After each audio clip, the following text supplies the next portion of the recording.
it's also the longest running series Ever. and probably always will be. And it remains marginally relevant. It's funny in its own way. There's no avenue they haven't explored yet. It's very predictable. It all just seems like something you've eaten way too many times. It's pizza.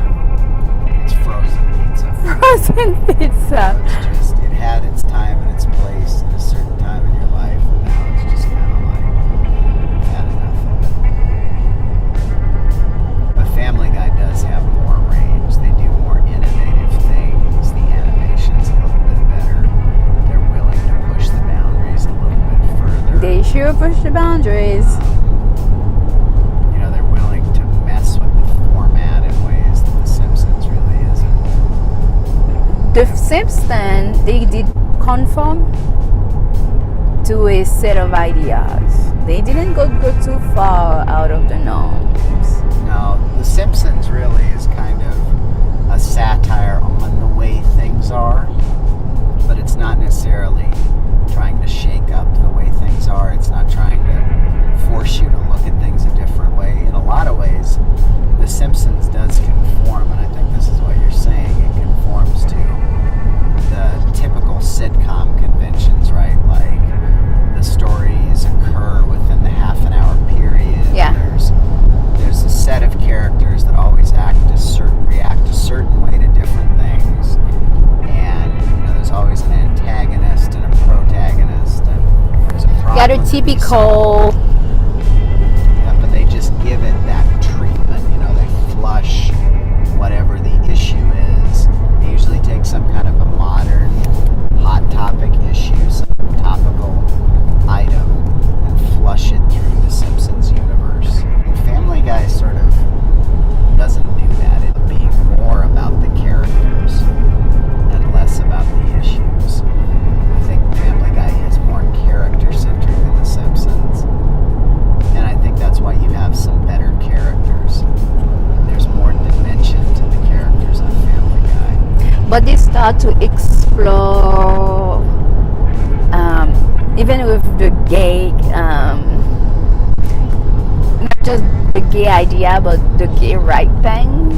Yeah. They went there when everybody says, you're gonna lose your ship, this is taboo. But even more than that, they're willing to mess with the format, right? Like, True.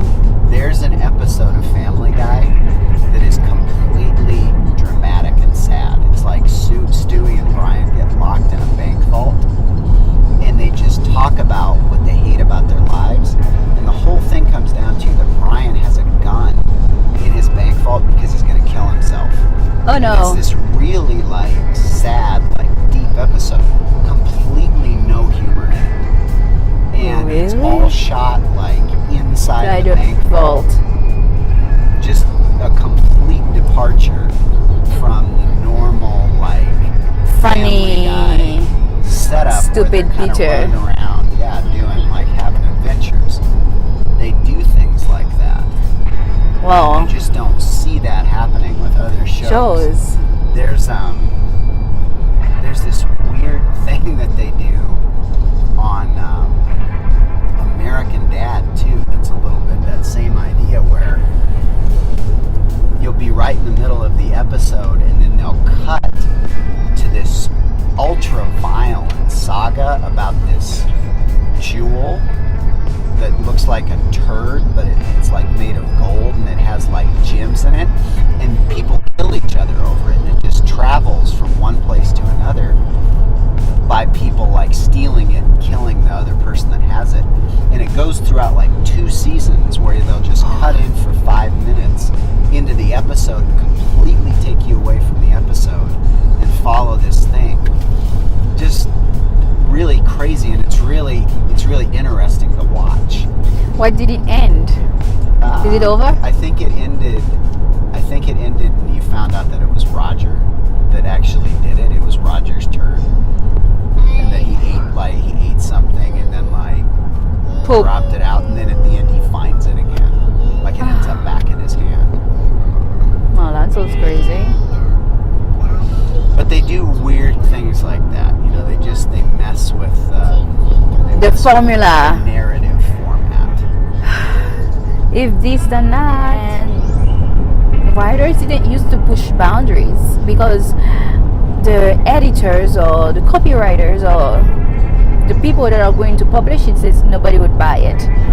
Based on what history, I don't Well, it know. was all based on demographic studies and like surveys, right? But the internet, your vlogging, Exactly. has completely changed the game, right? Yes. It's not when there was just one medium or like three mediums. Yeah, you know, the radio, television, and then print, news. Yeah. right? When there were only those three mediums to get something published, there were gatekeepers to all those mediums. Right? Yeah. It was completely about how much money you could make. So those gatekeepers would sort of say, here's the kind of thing, here's the kind of product That I It's a want. business, right? Yeah. Here's the kind of product that we're going to produce. And if you want to do something artsy, go ahead. But Take we your won't- own risk. We won't distribute it. You have Yes. to kind of do it on your own, art for art's sake. But now with internet being something that is more affordable, Yeah. right? Like, you know, you can get something out for kind of free Yes. and get advertising behind it through different mediums. Content marketing. You're starting to sort of redistribute the power in expression through those kinds of mediums. And in some ways that is good because it does allow humanity, it allows the world to judge whether or not something is interesting enough to pay attention to. Exactly. So it does pull those halters